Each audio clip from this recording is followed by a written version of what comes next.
Praise the Lord, hallelujah. ये नए साल के उपलक्ष्य में प्रभु हमें आज वचन दे रहा है। मैं आपको बताना चाहता हूं, जैसे बेटी ने कहा, इट इज गॉड्स वर्ड के 2025 हमारे लिए बहुत आशीषें लेके आएगा। अगर हमारे जीवन में आशीष ना होती तो 2025 हमारे जीवन में आता ही नहीं। या तो हम 2024 में मर जाते या यीशु मसीह से विमुख हो जाते, लेकिन अगर 25 दिया है प्रभु ने तो उसमें कुछ बड़ा करने वाला है परमेश्वर। Happy new year. तो आज मैं आपसे बात करूंगा the message of new life, एक नए साल पे the message of new life. जल्दी से एक वचन के ऊपर गौर करते हैं, प्रेरितों के काम उसका 5 अध्याय उसके 17 वचन से लेकर 20 वचन तक पढ़ेंगे। जल्दी से ध्यान दीजिएगा। मैं आज आपसे नए साल पे नए जीवन की बात करना चाहता हूं, क्योंकि प्रभु हमारा नया परमेश्वर है, नया करने वाला परमेश्वर है। जल्दी से पढ़ेंगे प्रेरितों के काम उसका 5 अध्याय 17 वचन से 20 वचन तक। हाँ जी। तब महायाजक और उसके सब साथी जो सदूकियों के पंथ के थे, हाँ जी, डाह से भर उठे। क्या हुआ? महायाजक और उनके सब साथी डाह से भर गए, गुस्से से, विरोध से भर गए। हाँ जी। और प्रेरितों को पकड़कर बंदी गृह में बंद, प्रेरितों को पकड़ के जेल में डाल दिया। हाँ जी। परंतु रात को प्रभु के एक स्वर्गदूत ने, रात को परमेश्वर का फरिश्ता उस जेल में प्रकट हुआ, बंदी गृह के द्वार खोलकर उन्हें बाहर लाके खड़ा किया। बंदी गृह के द्वार खोल दिया और बाहर लाके खड़ा किया। हाँ जी। और कहा, और उनको क्या कहा? जाओ मंदिर में खड़े होके इस जीवन की सब बातें लोगों को सुनाओ। लेकिन इंग्लिश में ये 20 पद मालूम है कैसे लिखा है? NIV ट्रांसलेशन में, न्यू इंटरनेशनल वर्जन में कहता है, गो stand in the temple, he said, and tell the people the full message of the new life. Full message of the new life. 2024 में हम भी किसी जेल में थे, 2024 में हम भी एक गंदगी में जी रहे थे, लेकिन बाइबल बताती है फरिश्ता हमें निकाल के 2025 में लेके आया है। और वो कहता है आप में से हर एक से, जाओ और ये नए जीवन का समाचार सबको सुनाओ। नए जीवन का समाचार, life of new life of message of new life. ये जो समाचार नए जीवन का, जो नया जीवन प्रभु ने आपको दिया, मैंने पहले बताया, आप यीशु के लहू से और यीशु मसीह की गवाही से आप जयवंत होते हैं। इसलिए ये प्रभु के लोगों को ये बताना पड़ेगा, लोगों को जाके कि प्रभु ने मेरे जीवन में क्या काम किया है, बताना है, अपने जीवन से दिखाना है। लेकिन इसका अगर बैकग्राउंड देखें तो मालूम आपको क्या हुआ? थोड़ा सा ऊपर से पढ़ना शुरू करेंगे। अगर ये रीजन क्या था इनके पीछे रीजन क्या था इनको जेल में जाने के लिए, 12 वचन से पढ़ना शुरू करेंगे। सुनिएगा, ध्यान दीजिए, कंटिन्यूअसली पढ़ेंगे 20 वचन तक और धीरे धीरे सीखते रहेंगे। हाँ जी। प्रेरितों के हाथों से बहुत से चिन्ह और अद्भुत काम लोगों। प्रॉब्लम क्या थी? ग्रंथी फरीसियों को, जो उस समय के लोग थे, उनको प्रॉब्लम क्या थी? प्रेरितों के काम से बड़े अद्भुत काम, बड़े अद्भुत चिन्ह हो रहे थे। हाँ जी। अद्भुत काम लोगों के बीच में दिखाए जाते थे। हाँ जी। और वे सब एक चित्त होकर सुलेमान के ओसारे में इकट्ठे हुआ करते थे। बाइबल कहती है वो सुलेमान के ओसारे में, यानी जो टेम्पल सुलेमान के थ्रू बनाया गया। मालूम है आपको टेम्पल किसने बनाया था? नक्शा किसने बनाया था? दाऊद ने। लेकिन उसको खाका या स्ट्रक्चर किसने दिया? सुलेमान ने। और जब उसको बनाया गया तो वहां पे बैठ के लोग प्रभु की आराधना करते थे, और प्रभु उनसे, जो प्रभु के लोग थे, उनसे चमत्कार करवाता था। हाँ जी। परंतु औरों में से किसी को यह हियाव न होता था, औरों में से किसी को यह हियाव नहीं होता था। हाँ जी। कि उनमें जा मिले। हाँ जी। तो भी लोग उनकी बड़ाई करते थे। इतनी हिम्मत नहीं होती थी कि उनमें जाके प्रवेश कर जाएं, उस चर्च में चले जाएं, उस बिल्डिंग में जाके प्रभु की महिमा करें, लेकिन फिर भी बड़ाई करते थे कि यार प्रभु इनको इस्तेमाल कर रहा है। हाँ जी। विश्वास करने वाले बहुत से पुरुष और स्त्रियां प्रभु की कलीसिया में बड़ी संख्या में मिलते रहे। क्या हुआ? विश्वास करने वाले कलीसिया में मिलते रहे। बहुत सारे लोग होते हैं जो हमारी तारीफ करते हैं कि पास्टर जी बहुत अच्छे हैं। अच्छा, एक और भेद की बात बताऊं, अन्य जाति लोग तारीफ करते हैं कि पास्टर जी अच्छे हैं, लेकिन विश्वासी लोग उंगलियां करते हैं।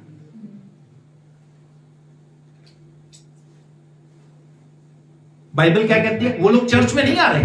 विश्वास, ध्यान देना बातों में, वचन एक एक वचन ना बड़ा गहरा होता है। जितना गहरा होता जाओगे ना, उसमें से कुछ निकल के आएगा। जब मैं बाइबल पढ़ता हूं ना, तो बड़ा खलारा डाल के, बिस्तरे पे पूरा खलारा डाल के, मेरे पास पता नहीं कितने प्रकार की बाइबल है, उन सबको बैठ के पढ़ता हूं। इसीलिए मैंने इंग्लिश में देखा ना, NIV न्यू इंटरनेशनल वर्जन में लिखा है the message of new life, लेकिन हिंदी में ये जो नई चीज है, न्यू, ये वर्ड गायब हो गया। बस हिंदी में ये वर्ड गायब हो गया। इंग्लिश क्यों पढ़ता हूं मैं? क्योंकि इंग्लिश सीधा हिब्रू से ट्रांसलेट हुआ है। हिब्रू से KJV वर्जन ट्रांसलेट हुआ, KJV से NIV वर्जन ट्रांसलेट हुआ। तो कहने का मतलब है कि ट्रांसलेशन में कई बार गड़बड़ी हो जाती है। मैं आपको बताता हूं, जैसे एक भेद की बात बताता हूं। मतलब पंजाबी की बाइबल किसी सरदार ने ट्रांसलेट की थी, और प्रकाश इब्रानियों की पत्री में अगर पंजाबी में आप पढ़ोगे तो वहां पे उसने एक वर्ड वहां पे लिख दिया है, खुदा के लिए या रब के लिए वाहिगुरु लिख दिया। वहां पे मीनिंग वही है, लेकिन उसने क्या किया? अपनी समझ के अनुसार लिख दिया। इसलिए ट्रांसलेशन होना क्या चाहिए? हमें अपनी जो नेचुरल ट्रांसलेशन है, हिब्रू, इब्रानी या यूनानी में बाइबल लिखी गई है, तो वैसे पढ़ना चाहिए। तो वहां से उसको पढ़ने का तरीका है KJV version, king James version, जो प्रभु ने डायरेक्ट अपने लोगों को दिया, वहां से ट्रांसलेट हुआ। आगे आगे ट्रांसलेशन चेंज होती रही। तो कहने का मतलब ये है कि जब मैं बाइबल पढ़ता हूं तो पूरा खलारा डाल के, ताकि उनमें से कुछ निकल के आए। जैसे आज निकल के आया the message of new life.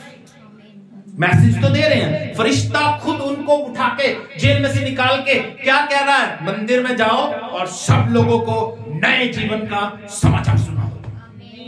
आज 2024 में जब प्रभु ने आपको इस्तेमाल करना चाहा, आपने रास्ते बंद कर लिए, अपने आप को जेल में बंद कर लिया, लेकिन फरिश्ता आपको निकाल के 2025 में लेके आया, और वो आज आपसे कह रहा है, जाओ और ये नए जीवन का समाचार अपने लोगों को, अपने दोस्तों को, अपनी सहेलियों को, अपने पड़ोसियों को, उन लोगों को जो आपके कुलीग्स हैं, उनको ये नए जीवन का समाचार दे दो।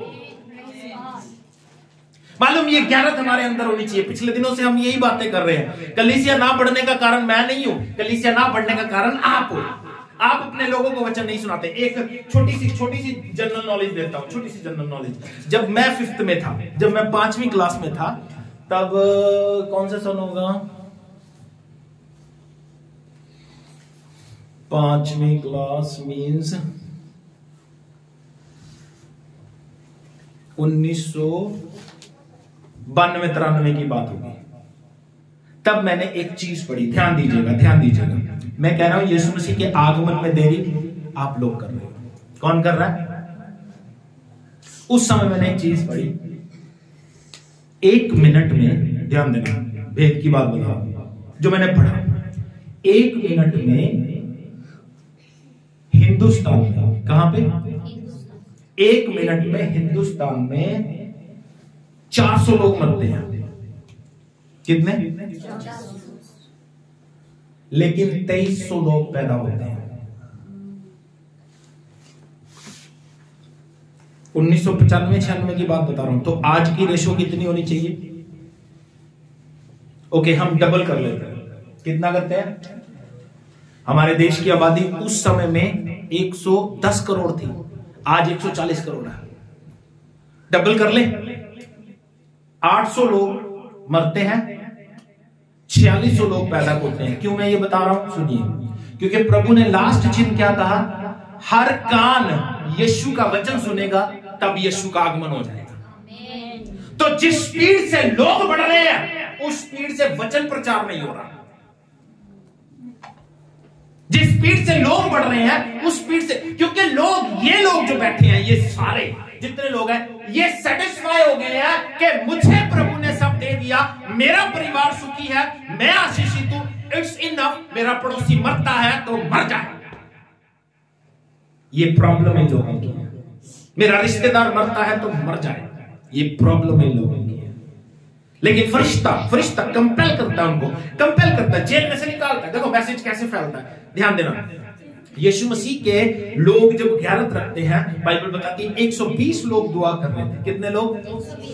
120 लोग। पतरस ने पहला प्रचार किया, कितने लोग बचे? बोलो बोलो बोलो, कितने लोग बचे? 3000। कितने लोग बचे? कितने हो गए? कितने हो गए? कितने हो गए? 3100। पतरस ने दूसरा प्रचार किया, कितने लोग बचे? 5000। कितने हो गए? 8120। ग्रोथ देखो कैसे हो रही है, रैपिडली ग्रो हो रहा है चर्च, रैपिडली ग्रो हो रहा है। रैपिडली क्यों ग्रो हो रहा है? Because of their faithfulness. वो 120 के 120 एक मन थे, एक मन होकर प्रार्थना कर रहे थे और इंपैक्ट ज्यादा पड़ रहा था। लेकिन आज की प्रॉब्लम क्या है? अगर ये 20 लोग बैठे हैं, 20 के 20 एक मन नहीं है, इनके दिल में कड़वाहट है, इनके दिल में प्रॉब्लम है, ये लोग प्रार्थना नहीं करते, ये बंदिशों में है, बंधनों में है, और प्रभु इनको छुटकारा देना चाहता है। इसीलिए 2025 प्रभु ने आपको दिया है ताकि आप जाके अपने पड़ोसी को, अपने रिश्तेदार को, अपने दोस्त को नए जीवन का समाचार सुना दो। You are alive with the aim।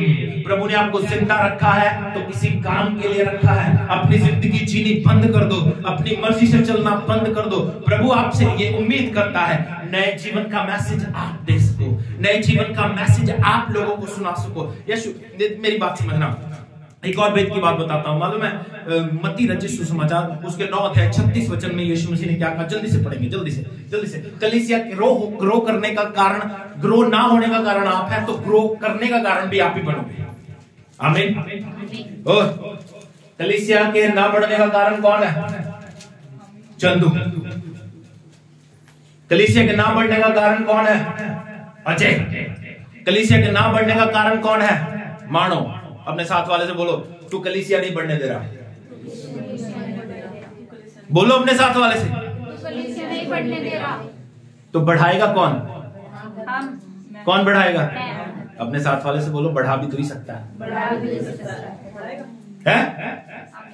देखो पहले प्रभु क्या रहा है? Give this message, the message of new life. ये मैसेज ऑफ न्यू लाइफ लोगों को दे दो। अब 9:36 में यीशु मसीह क्या कह रहा है, सुनिएगा। जब उसने भीड़ को देखा तो उसको लोगों पर तरस आया। जब यीशु ने भीड़ को देखा तो यीशु को तरस आया लोगों पे। हाँ जी। क्योंकि वे उन भेड़ों की नाई जिसका कोई रखवाला ना हो। किन भेड़ों की नाई? जिनका कोई रखवाला ना हो। ये कौन से है मालूम है? जो आज बड़ी भीड़ कहीं और जा रही है, उनका कोई रखवाला नहीं है, उनका कोई रखवाला। जब उनकी लाइफ में कोई प्रॉब्लम आती है, मेरे जैसे पास्टर के पास आते हैं, तो मैं क्या कहता हूं? उसके पास जाओ, और वो उनको जानता ही नहीं। अरे मेरा भाई मेरे पास बैठा था पिछले दिनों, सोनू, संडे की बात है, बड़े दिन की बात है, बड़े दिन की बात है। शाम को मेरे पास आया, वो मुझे बता रहा था कि भैया मैं भी कई बार चला जाता हूं, तो मैंने उसको समझाया मत जाए। तो वो मुझे बता रहा था, कहता वहां पे प्रॉब्लम है। मैं क्या प्रॉब्लम है? कहता वहां पे उनकी केयर करने वाला कोई नहीं है। जब उनके किसी की डेथ होती है तो वहां पे देखने वाला कोई नहीं है, क्योंकि ब्रांच चाहे देखेगा कौन? वो अपना जलंधर देखेगा, वो अपना ताजपुर देखेगा, वो अपना चंडीगढ़ देखेगा, जहां पे बड़े बड़े लोग आते हैं। लेकिन जब पटियाला में किसी की डेथ होगी तो वो कौन देखेगा उसको? नहीं देखेंगे वो। जब पटियाला में किसी का बर्थडे आ गया तो कौन देखेगा? नहीं देखेंगे। बाइबल कहते हैं ये आज की बीमारी नहीं है। उस समय जब यीशु ने देखा, क्या कहा? किसके समान है वो? उन भेड़ों के समान जिनका कोई रखवाला नहीं है। तो आपके इर्द गिर्द भी ऐसे लोग हैं जिनका कोई रखवाला नहीं है। उनको कंपेल करो, प्रभु का वचन सुनाओ, प्रभु के वचन में उन्हें बढ़ा के चर्च में लेके आओ। इसलिए मैं कह रहा हूं, कलीसिया ना बढ़ने का कारण आप है, तो इसको बढ़ाने का कारण भी आप ही बन सकते हो। ओके, बात समझ आ रही है? क्या कहता है फरिश्ता? जाओ ये नए जीवन का समाचार लोगों को दे दो। हाँ जी। वे यह सुनकर भोर होते ही मंदिर में जाकर उपदेश देने लगे। ऊपर से पढ़ रहे थे हम, 12 से। विश्वास, परंतु औरों में से किसी को यह हियाव न होता था। औरों में से किसी को हियाव नहीं होता था। तारीफ करते हैं वो, मैं आपको बताता हूँ, ये हमारे सामने वाले बड़ी तारीफ करते हैं। But they don't have encourage, हौसला नहीं है कि चर्च में आ जाए। ओके आज भी ऐसे लोग होते हैं, आज भी ऐसे लोग होते हैं जो आपको कहेंगे अरे तू तो बड़ा आशीषित है, प्रभु ने तुम्हें बड़ी आशीष दी है, लेकिन चर्च में नहीं आते। लेकिन दूसरे तरह के लोग भी लिखे हैं वहां पे जो विश्वास करते थे। क्या करते थे? विश्वास करते थे, तो वो कलीसिया में ऐड होते चले जाते थे, ऐड होते चले जाते थे, ऐड होते चले जाते थे। ऐसे होती है जिंदगी। हाँ जी, यहाँ तक कि लोग बीमारों को सड़कों पर लाके बीमारों को रख देते हैं, खाटों और खटोलों पर लिटा देते थे। खाटों और खटोलों में लिटाते थे कि जब पतरस आए तो उसकी छाया ही उन पे किसी पर पड़ जाए। क्या हो जाए? पतरस आए तो उसकी छाया पड़ जाए। इतने बड़े बड़े मिरेकल होते थे, कितने? परछाई पड़ गई, बीमार पड़ा है रास्ते में, उसके ऊपर परछाई पड़ गई प्रभु के दास की, वो हील हो गया। मैं आपको एक बात बताऊं, उन दासों से प्रभु के जो लोग होते थे इतने बड़े बड़े चमत्कार होते थे, लेकिन एक खास बात उनकी थी, इतना सा भी घमंड उनके अंदर नहीं था, इतना सा भी घमंड कि मेरे प्रार्थना करने से ऐसा हो गया, मैंने प्रार्थना की ऐसा हो गया। आज के लोगों में ये बीमारी है। और बाइबल क्या कहती है? हाँ जी, यरूशलेम के आसपास के नगरों से भी बहुत लोग बीमारों और अशुद्ध आत्माओं के सताए हुओं को लाकर इकट्ठे होते थे और सब अच्छे कर दिए जाते थे। तब महायाजक और उसके सब साथी जो सदूकियों के पंथ के थे क्या हुआ? से भर उठे। ये सारी बातें देखने के बाद वो डाह से भर गए। मालूम है क्यों? मालूम है क्यों? क्योंकि उनसे जीवन का मैसेज जा रहा है, इनसे जीवन का मैसेज नहीं जा रहा।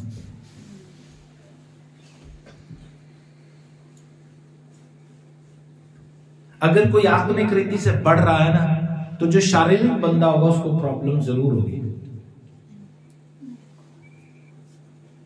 तो उसकी कोशिश मालूम है क्या रहेगी? उस आत्मिक बंदे को पकड़ के उसको शरीर की बातों में उलझा ले। इन्होंने क्या किया?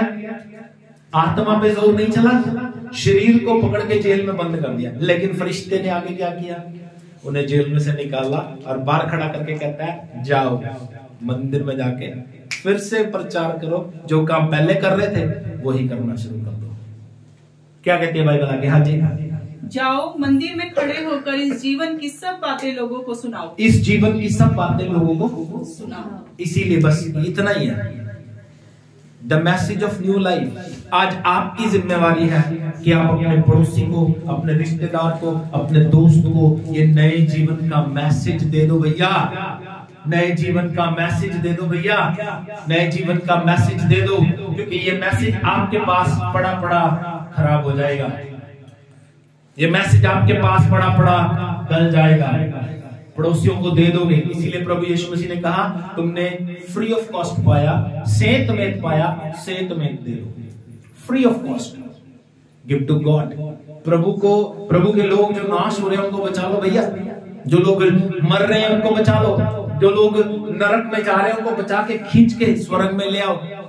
दो बातें कंफर्म कर लो। पहली बात, आपकी इंश्योरेंस होनी चाहिए। इंश्योरेंस मतलब आपकी श्योरिटी होनी चाहिए कि मैं स्वर्ग में जा रहा हूं। दूसरी बात, आपके पड़ोसी की, आपके रिश्तेदार की, प्रभु उनको भी लेके आ, प्रभु उनको भी लेके आ। फर्स्ट थिंग पे ज्यादा कंपेल, ज्यादा जोर दो कि मैं बच जाऊं, मैं बच जाऊं, मैं बच जाऊं। ऐसा ना हो पौलुस कहता है ना, मैं दूसरे को सिखाता सिखाता आप किसी बात में निकम्मा ठहरो और नरक में चला जाऊंगा। हम दूसरों को सिखाते सिखाते अपनी जिंदगी पे गौर ना करें, ये भी नहीं होना चाहिए। अपने जीवन पे गौर करो। मालूम मैं आपको बताऊं, कोई भी सिखा सकता है, कोई भी। आज अगर सीख लिया आपने तो आप दूसरे को सिखा सकते हो, दूसरे को बता सकते हो कि तेरे जीवन में प्रभु काम करना चाहता है। आज मैं नए जीवन का मैसेज लेके आया हूं, नया जीवन तू भी ले ले। तू भी मर रहा है, मैं भी एक दिन मर रहा था। अपने जीवन को प्रभु के हाथों में दे और उसके लिए कुछ करने की कोशिश करो, कुछ करो ताकि आने वाले नए साल में, ये जो नया साल आ गया इसमें नए नए काम करो ताकि प्रभु आपको नई नई ब्लेसिंग्स दे। You have to do something. Last week भी हम बात कर रहे थे ना, आपको वो करना पड़ेगा। आपको वो करना पड़ेगा, कुछ करना पड़ेगा, कुछ अद्भुत करना पड़ेगा। रात भी मैं कह रहा था कुछ अद्भुत करना पड़ेगा आपको, ताकि प्रभु आपको याद करे। लोग याद करें, इट्स नॉट इंपॉर्टेंट, प्रभु याद करे, इट इज इंपॉर्टेंट। तो हमें इन बातों पे गौर करना है। नया साल आपको बहुत मुबारक हो, और इस नए साल में नए नए काम करने की आदत डालो और नए जीवन का समाचार अपने लोगों को पहुंचा दो। प्रभु आपको आशीष दे।